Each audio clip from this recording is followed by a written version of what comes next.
Priyanka's food ডায়েরিতে সবাইকে welcome আর সকলকে জানাই শুভ বিজয়ার শুভেচ্ছা। আশা করছি তোমাদের পুজোটা ভীষণ ভালো কেটেছে।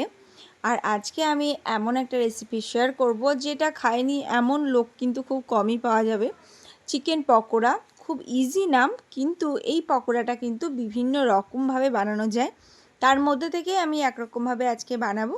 আর তোমরা দেখছো প্রিয়াঙ্কাস ফুড ডায়েরি। যারা আমার চ্যানেলটা এখনও সাবস্ক্রাইব করোনি তারা ভালো লাগলে অবশ্যই চ্যানেলটাকে সাবস্ক্রাইব করে নিতে পারো।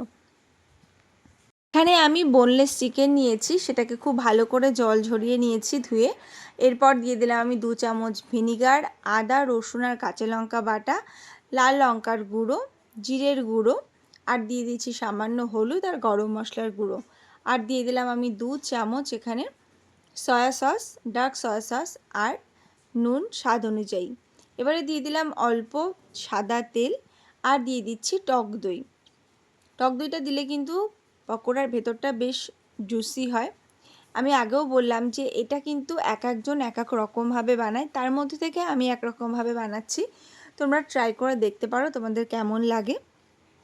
এখন বিজয়ার সময় কিন্তু আজকাল মিষ্টি সবাই অ্যাভয়েড করে, তো মিষ্টির সাথে সাথে, মিষ্টিকে বাদ দেওয়া যাবে না কোনোভাবেই, মিষ্টির সাথে সাথে যদি চিকেন পকোড়া থাকে বিজয়াতে, তো সেটা কিন্তু ভীষণ ভালো হবে।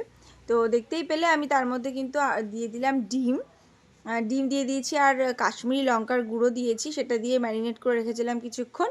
এবারে আমি এর মধ্যে দিয়ে দিলাম পেঁয়াজ কুচানো, তারপরে দিয়ে দিলাম আমি বেসন আর কর্নফ্লাওয়ার। তোমরা চাইলে চালের গুঁড়োও দিতে পারো। আর কাঁচা লঙ্কা আর সামান্য ধনে পাতা কুচিও কিন্তু আমি দিয়েছি। সবটা দিয়ে সুন্দর করে মাখিয়ে নিয়ে এবারে কিন্তু গরম গরম তেলে ভেজে নেওয়া, তারপর কিন্তু খাওয়ার পালা। তো সুন্দর করে মিডিয়াম ফ্লেমে গোল্ডেন করে ভেজে নিতে হবে। যেহেতু চিকেনটা কাঁচা, তাই একটু সময় নিয়ে ভাজতে হবে হাতে।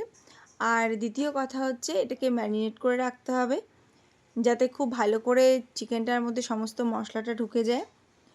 খুব সুন্দর টেস্টি চায়ের সাথে খাওয়ার জন্য তো একেবারে আইডিয়াল। যে কোনো পার্টিতে বন্ধু বান্ধবদের সাথে আড্ডা দিতে গেলে কিন্তু চিকেন পকোড়া তো একটা ভীষণ মাস্ট আইটেম, যেটা আমরা সবাই খেয়ে থাকি। তো আমার কিন্তু এখানে গোল্ডেন করে ভাজা হয়ে গেছে।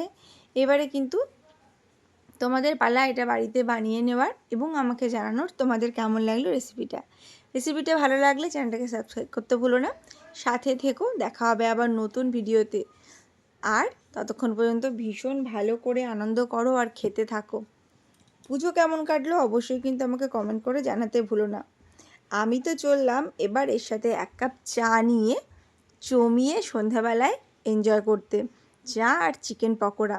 তোমাদের আইডিয়াটা আমাকে অবশ্যই জানিও, তোমরা এটা কিসের সাথে খেতে বেশি ভালোবাসো। তো টাটা আজকের মতো।